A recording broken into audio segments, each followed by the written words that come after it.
right teaching and right learning. A good teacher clarifies his own ideas and strengthens them by teaching them. Teacher and pupil are alike in the learning process. They are in the same order of learning, and unless they share their lessons, conviction will be lacking. A good teacher must believe in the ideas he teaches, but he must meet another condition. He must believe in the students to whom he offers the ideas.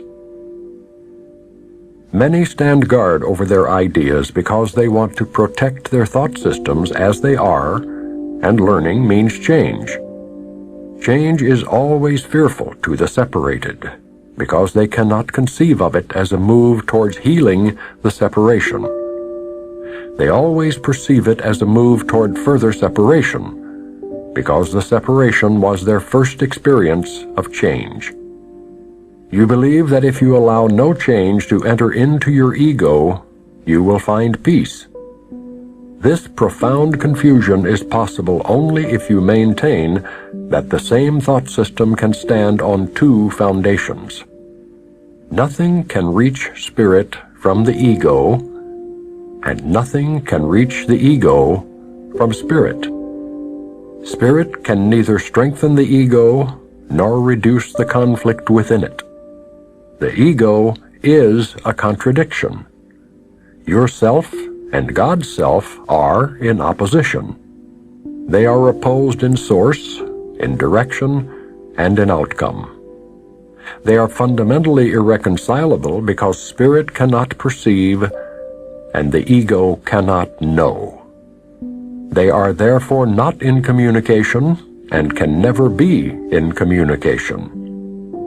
Nevertheless, the ego can learn, even though its maker can be misguided. He cannot, however, make the totally lifeless out of the life given. Spirit need not be taught, but the ego must be. Learning is ultimately perceived as frightening because it leads to the relinquishment, not the destruction, of the ego to the light of spirit. This is the change the ego must fear because it does not share my charity. My lesson was like yours, and because I learned it, I can teach it. I will never attack your ego, but I am trying to teach you how its thought system arose. When I remind you of your true creation, your ego cannot but respond with fear. Teaching and learning are your greatest strengths now, because they enable you to change your mind and help others to change theirs. Refusing to change your mind will not prove that the separation has not occurred. The dreamer who doubts the reality of his dream while he is still dreaming is not really healing his split mind. You dream of a separated ego and believe in a world that rests upon it. This is very real to you. You cannot undo it by not changing your mind about it. If you are willing to renounce the role of guardian of your thought system and open it to me, I will correct it very gently and lead you back to God. Every good teacher hopes to give his students so much of his own learning that they will one day no longer need him. This is the one true goal of the teacher. It is impossible to convince the ego of this, because it goes against all of its own laws. But remember that laws are set up to protect the continuity of the system in which the lawmaker believes. It is natural for the ego to try to protect itself once you have made it, but it is not natural for you to want to obey its laws unless you believe them. The ego cannot make this choice because of the nature of its origin. You can because of the nature of yours. Egos can clash in any situation, but spirit cannot clash at all. If you perceive a teacher as merely a larger ego, you will be afraid, because to enlarge an ego would be to increase anxiety about separation. I will teach with you and live with you if you will think with me, but my goal will always be to absolve you finally from the need for a teacher. This is the opposite of the ego-oriented teacher's goal. He is concerned with the effects of his ego on other egos, and therefore interprets their interaction as a means of ego preservation. I would not be able to devote myself to teaching if I believed this, and you will not be a devoted teacher as long as you believe it. I am constantly being perceived as a teacher either to be exalted or rejected, but I do not accept either perception for myself. Your worth is not established by teaching or learning. Your worth is established by God. As long as you dispute this, everything you do will be fearful, particularly any situation that lends itself to the belief in superiority and inferiority. Teachers must be patient and repeat their lessons until they are learned. I am willing to do this because I have no right to set your learning limits for you. Again, nothing you do or think or wish or make is necessary to establish your worth. This point is not debatable except in delusions. Your ego is never at stake because God did not create it. Your spirit is never at stake because He did. Any confusion on this point is delusional, and no form of devotion is possible as long as this delusion lasts. The ego tries to exploit all situations into forms of praise for itself in order to overcome its doubts.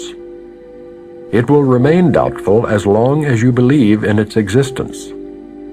You who made it cannot trust it, because in your right mind you realize it is not real. The only sane solution is not to try to change reality, which is indeed a fearful attempt, but to accept it as it is. You are part of reality, which stands unchanged beyond the reach of your ego, but within easy reach of spirit. When you are afraid, be still and know that God is real, and you are His beloved Son in whom He is well pleased. Do not let your ego dispute this, because the ego cannot know what is as far beyond its reach as you are. God is not the author of fear. You are.